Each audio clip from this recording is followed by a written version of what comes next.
Hey everybody, Steph here. You might notice right now that I'm in a different location than I usually am. The reason is because this week I'm going to be assisting an engineer in Brooklyn, New York. And preparing for this gig, when I was packing my bag and when I was traveling over here, I started to think about what makes up a good assistant and how to be a prepared assistant. And wanted to make a video about it because if you're just starting out in the recording world, chances are there will come a time when you are going to be assisting someone who has more experience than you, so that you can kind of gain some experience. So here are some of the basic principles and skills to have as an assistant engineer. First, let's talk about attitude. Music making, music recording, music production, just like any other types of art that involve multiple people, involves kind of layers of ego, for better or worse. And so the most important piece of a good attitude when it comes to being an assistant is being able to leave your ego at the door, with the sole purpose that you can actually focus on the task at hand. Your job as an assistant is to help the engineer make the session run as smoothly as possible. Assistants are good listeners, and not in the same way that engineers are good listeners, but assistants listen for implications and things. If a singer is repeatedly clearing their throat or kind of scratching at their throat, maybe the assistant would offer or see if they're interested in having some water or some tea, something like that, you know? That kind of intuition can be practiced, but it can only be practiced if you're willing to critically think about yourself, being self-aware. If you're willing to be self-aware, and not in some kind of self-demeaning way or anything like that, but if you're just willing to think critically about yourself and be quietly attentive to the way that you act and even, your patterns of thinking, then you could definitely be a great assistant. So what kind of skills do you need to be a good assistant? I think this is one of the biggest misconceptions of assisting, because when I first started, I kind of thought that I needed to be somehow all-knowing in order to be a good assistant, but that's simply not the case. By definition, we're not going to be as skilled or experienced as the head engineer, and so that's totally okay.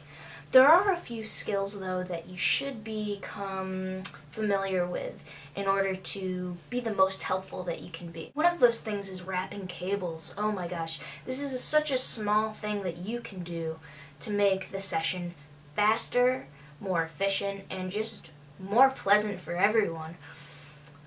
Learning how to wrap cables. Another thing that's really useful is just knowing the functionality of mic stands and the different ways that they can move.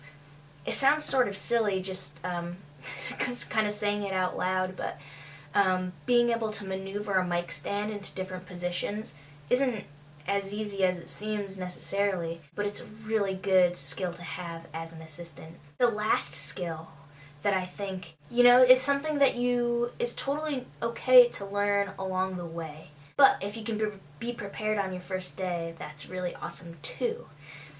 This is the skill of just knowing what gear is what.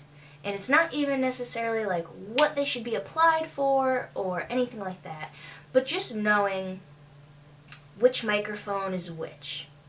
That way, if you're given the task of following an input list, you can save yourself a lot of time and energy on figuring out which mics need to be used for which things and be plugged into where. So, if you want to be like a superstar assistant, before your first day, email the engineer at some point and say, hey, can you please send me a list of the microphones that the studio has? And if they send you the list, then just look up each microphone and get a mental image of like what that microphone looks like and what it might be used for.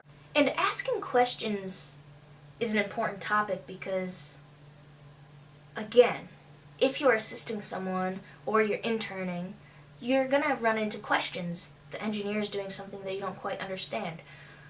It's not always obvious when there's a good time to ask a question. But I will say that there are times that you don't want to ask questions when it's inappropriate or when there's clients in the room or something like that. But definitely write your question down and ask the engineer at the end of the session. Lastly, there are a few pieces of gear / tools / equipment that you should bring with you on your first day. Now, these pieces of gear you won't need for every session, but if you have them when they're needed, oh my gosh, you will be a lifesaver, and the engineer will be super proud and happy that you thought ahead. So here's a list of tools that I recommend that you bring with you. And different studios might have other needs as well, but just in my experience, if you have all of these things, you'll be good to go. One is a notebook and a pen so that you can write things down, whether it's about the takes or getting an idea of where settings are. It's always good to have a notebook and a pen. The second thing is a Sharpie, some console tape to label things, some picks with varied thicknesses. You know, if a guitar player has a certain thickness of pick and the engineer is curious to hear a different thickness, you'll be in really good shape if you have that handy just in case.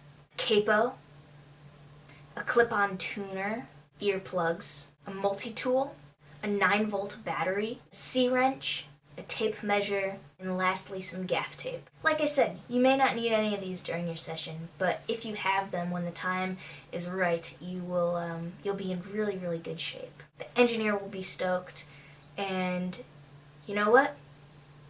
You'll be in a good position to be asked back to the studio for many records to come. Alright guys, thanks for listening, and if you have any questions, please let me know. Peace!